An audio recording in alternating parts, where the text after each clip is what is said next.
dan para ulama di berbagai negeri. Dalil persyariatan akikah adalah sebagai berikut. Dari Salman bin Amr ad-Dabi, ia berkata, Rasulullah Shallallahu Alaihi Wasallam bersabda, pada setiap anak laki-laki yang lahir harus diakikahi, maka sembelihlah akikah untuknya dan hilangkan gangguan darinya. Riwayat Bukhari. Yang kedua, dari Sumaroh bin Jundub, Rasulullah SAW bersabda, setiap anak tergadaikan dengan akikahnya, sembelihkan untuknya pada hari ke-7, digundul rambutnya dan diberi nama. Hadis riwayat Abu Dawud, An-Nasai, Ibnu Majah, Ahmad, dan Syekh Al-Albani mengatakan bahwa hadis ini sahih. Ini dari Yusuf bin Mahak. Mereka pernah masuk menemui Haflah binti Abdirrahman. Mereka bertanya kepadanya tentang hukum akikah. Haflah mengatakan bahwa Aisyah radhiyallahu anha pernah memberitahu dia bahwa Rasulullah SAW memerintahkan para sahabat untuk menyembelih 2 ekor kambing yang hampir sama untuk anak laki-laki dan 1 ekor untuk anak perempuan. Yang hampir sama itu ada besarnya dan umurnya. Kalau tidak bisa sama ya mendekati sama. Kemudian dari Salman bin Amr ad-Dabi, ia berkata, Rasulullah SAW bersabda, pada setiap anak laki-laki yang lahir diakikahi, maka sembelihlah akikah untuknya. Hadis riwayat Bukhari. Juga berdasarkan hadis lainnya, sebagian ulama menyatakan bahwa hukum akikah ini wajib, semacam ulama Zahriyah dan Hasan.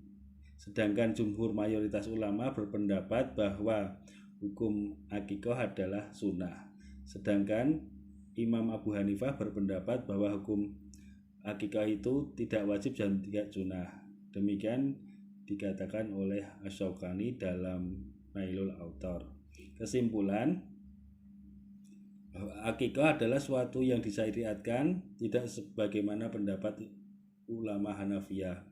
Hukumnya berkisar antara wajib dan sunnah. Sedangkan kami sendiri lebih cenderung pada pendapat jumhur atau mayoritas ulama yang menyatakan hukum akikah adalah sunnah. Namun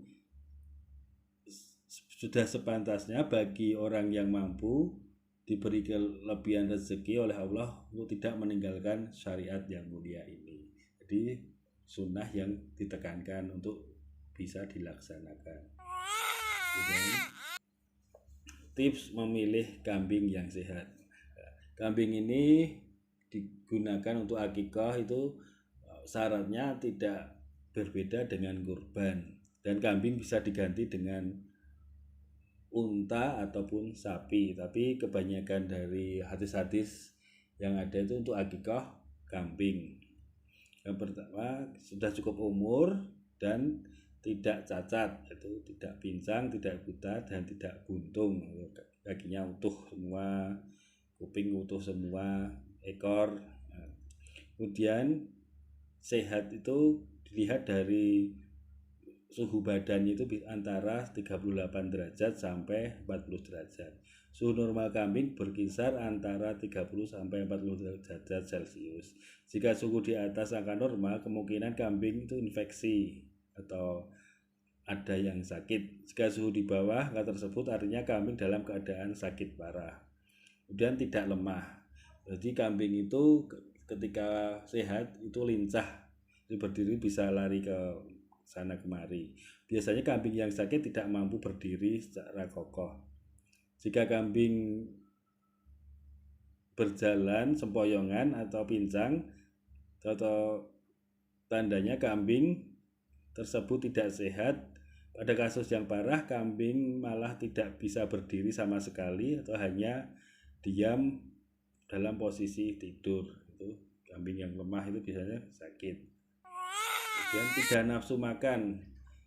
Kehilangan nafsu makan dan minum juga menandakan kondisi kesehatan kambing yang buruk. Biasanya gejala ini dibarengi dengan intensitas ketukan gigi kambing dan semakin sering.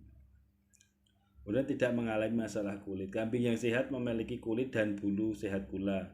Hindari membeli kambing yang bulunya rontok, memiliki kudis, bernanah hingga dikerubungi lalat.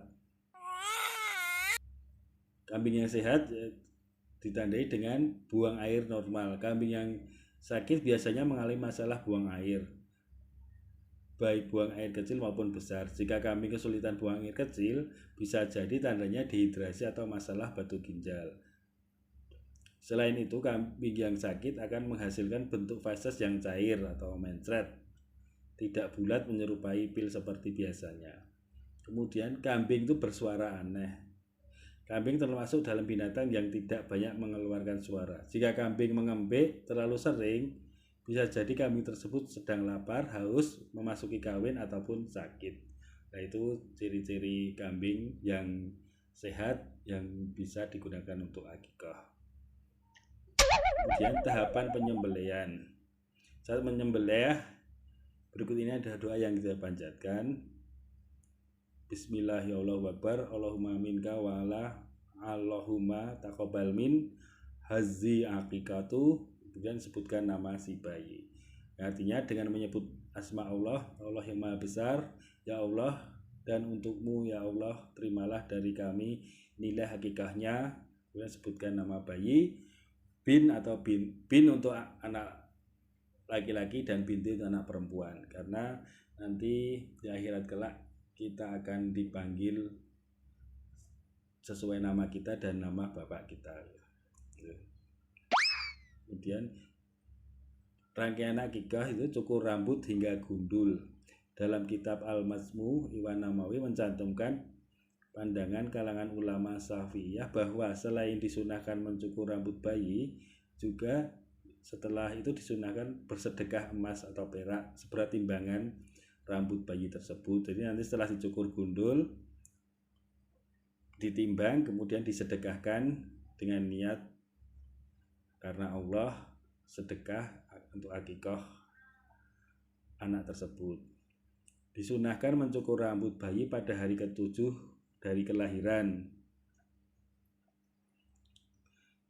Sahabat kami atau ulama Syafi'iyah mengatakan disunahkan juga bersedekah emas seberat timbangan rambut tersebut. Jika tidak bisa emas, maka dengan perak, berlaku untuk bayi laki-laki dan perempuan. Jadi setelah itu diberi nama yang terbaik. Dalam hadis riwayat Abu Daud disebutkan, sesungguhnya kalian akan dipanggil pada hari kiamat dengan nama kalian dan nama bapak-bapak kalian. Maka baguskanlah nama-nama kalian. Jadi sebelum akikah penyembelihan kambing, hendaknya sudah diberi nama yang baik dan nanti dibacakan pada saat penyembelihan. Kemudian bagikan hasil masakan kambing. Ini bisa dibagikan ke tetangga atau rumah yatim, rumah tahfiz. Nah, inilah kehebatan dari syariat Islam. Kita selain beribadah pada Allah dan akan berdampak pada lingkungan sosial dan untuk berbagi. Kemudian hikmah akikah yaitu menghidupkan kembali sunnah Rasulullah SAW, kemudian perlindungan dari setan, dan akikah merupakan tebusan hutang anak yang memberikan syafaat bagi kedua orang tuanya kelak pada hari perhitungan. Sebagaimana Imam Ahmad mengatakan, dia tergadai dari memberikan syafaat dari kedua orang tuanya dengan akikahnya.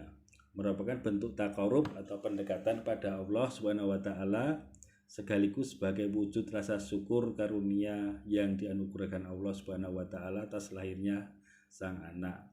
Akikah sebagai sarana menampakkan rasa gembira dalam melaksanakan syariat Islam, dan bertambahnya keturunan mukmin akan memperbanyak umat Rasulullah SAW pada hari kiamat. Dan akikah memperkuat ukhuwah Islamiyah di antara masyarakat. Alhamdulillah sudah terlaksana akikah, semoga bisa bermanfaat untuk masyarakat dan terciptanya hubungan sosial yang baik, karena Islam mengajarkan hubungan sosial yang baik untuk mengharap ridho Allah Subhanahu wa taala. Makasih. Assalamualaikum warahmatullahi wabarakatuh.